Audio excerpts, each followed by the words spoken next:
A revista Veja publicou na edição desta semana uma reportagem importante sobre indicadores que revelam que, em meio ao aperto financeiro, alguns estados conseguiram melhorar alguns números no quesito educação, segurança e solidez fiscal, sustentabilidade social, infraestrutura e eficiência da máquina pública. Veja aí, Priscila, por favor, aí, ó. Trazidas pela revista inglesa The Economist e traz a 7ª edição do ranking de competitividade entre os estados brasileiros. Foram ao todo 66 indicadores, divididos em 10 pilares. A pontuação de 0 a 100 deixou o estado de Sergipe com 27,0, na vergonhosa última colocação. Tá aí, portanto, de 27, Sergipe em 27. Bem, os números retratam o que temos mostrado aqui no Balanço Geral Sergipe quase que todo santo dia, né? Inegavelmente, o estado de Sergipe deu um passo para trás e isto, como eu disse, acaba se refletindo em nosso dia a dia. Quem vai nos explicar de que forma, né, quais são esses impactos, é exatamente o economista Rubens Dias. Satisfação recebê-lo, Rubens. A satisfação é toda minha. Bem-vindo. Thiago. Primeiro lugar, se surpreendeu você enquanto economista com esses dados? Sim, é uma surpresa, sim, logicamente. Você acompanha a situação do próprio estado, mas você não espera que o estado esteja numa situação tão difícil como foi apresentado. Como economista, a gente também não pode trabalhar num pessimismo o tempo inteiro, mas realmente é uma surpresa desagradável, mesmo porque a gente vive aqui e sabe o que está acontecendo. Só não esperava ficar abaixo de outros estados que deveriam estar abaixo da gente, teoricamente. Realmente foi uma surpresa negativa e quando a gente começa a analisar um pouco mais o estado das nossas estradas, que é algo que a gente vê toda hora, a gente passa agora pela 13, você vê o que aconteceu com o asfalto após a chuva, soltou o asfalto.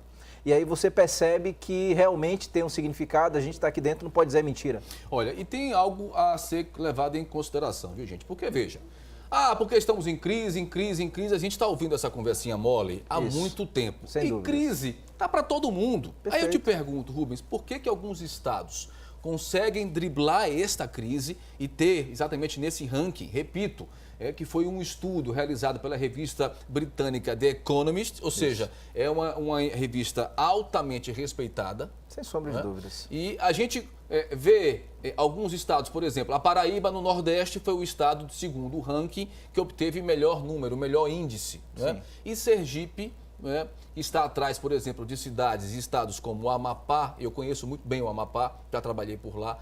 Geralmente, a região norte é sempre muito mais complicada pelos índices de desenvolvimento humano. Né? E eu conheço muito bem aquela realidade. E pensar que Sergipe está atrás desses estados, sem nenhum demérito para quem é desses estados, sem pelo amor de Deus, dúvidas, né? E a gente sabe, né, que o Brasil tem de uma dimensão gigantesca, né? E os problemas estão na mesma proporção. Perfeito. Né? Como é que você avalia isso? Uns conseguem, outros não conseguem. Seria gestão? Primeiro que assim, eu não vou tocar no nome gestão diretamente, porque a surpresa, ela remete, a gente tocou um pouquinho sobre o lado norte do Brasil, né?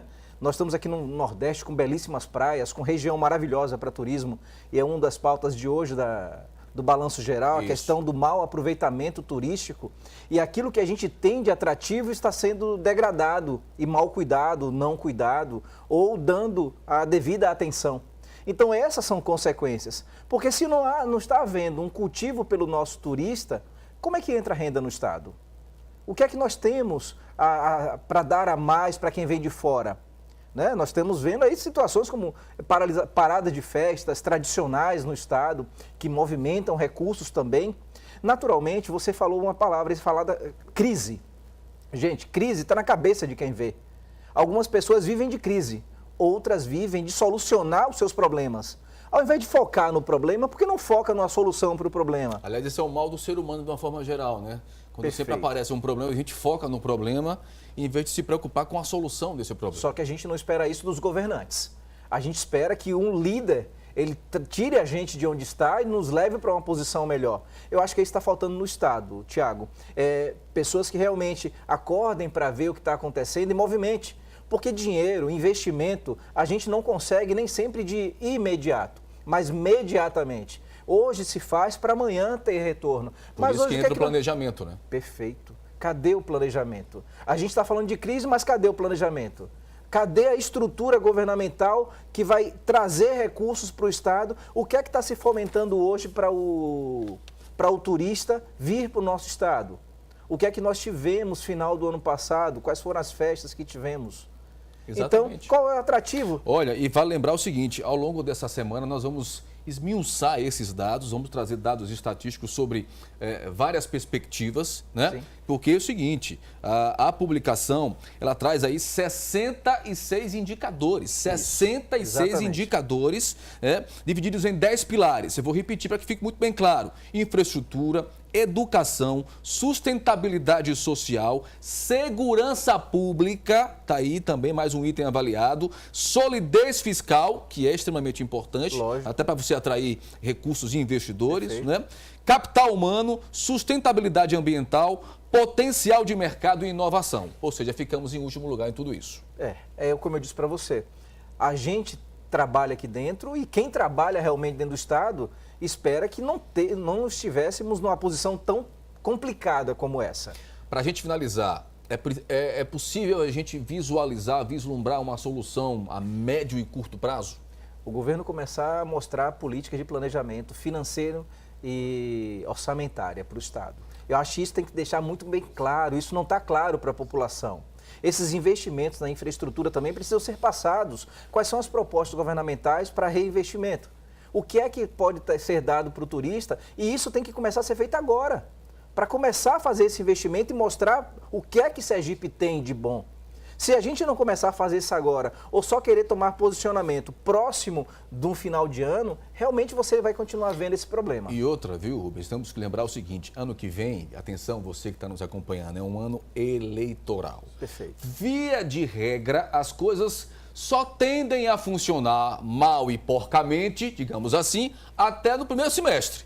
Porque do segundo semestre em diante, todo mundo está apenas preocupado com a eleição e se manter no poder. Cabe também à população a aprender a cobrar. Pois Hoje nós temos um forte aliado, são as redes sociais. Exato. Parar para observar o que estão fazendo e não se fazer imaturo também.